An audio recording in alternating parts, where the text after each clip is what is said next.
हमने soil health card की बात कही है।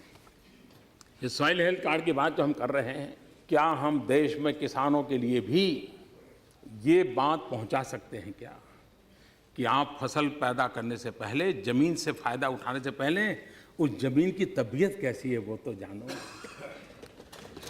जिसे हम भारत माँ कह रहे हैं, उस भारत माँ का हाल क्या है, उस धरा का हाल क्या है, उस पृथ्वी माता का हाल क्या है, वो तो पहले जानो।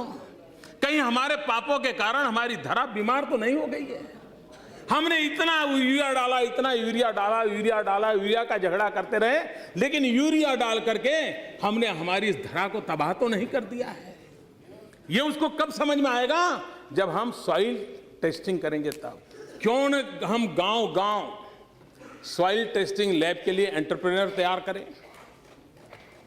गांव के नौजवान जो थोड़ा बहुत पढ़ा लिखा है उसको ट्रेनिंग दे। करीब 4-5 महीना महत्वपूर्ण समय स्कूल की लैब खाली पड़ी होती है। हमने कहा उन 10वीं 12 के विद्यार्थियों को भी सॉइल टेस्टिंग कोई बहुत बड़ी टेक्नोलॉजी नहीं, आराम से किया जा सकता है। उनको ट्रेनिंग दो और स्कूलों के अंदर वैकेशन के अंदर सॉइल टेस्टिंग की लैब के रूप में उसको कन्वर्ट कीजिए। Optimum utilisation of our infrastructure, ये है गुड गवर्नेंस, ये है तरीके।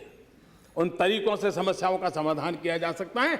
और जब एक बार हमारे किसान को पता चलेगा कि हमारी फसल, मेरी जमीन इस फसल के लिए योग्य नहीं है, तो मैं मानता हूं हमारा किसान तुरंत विश्वास से काम करेगा और आज किसान को जो खर्चा होता है वो खर्चे से बच जाएगा।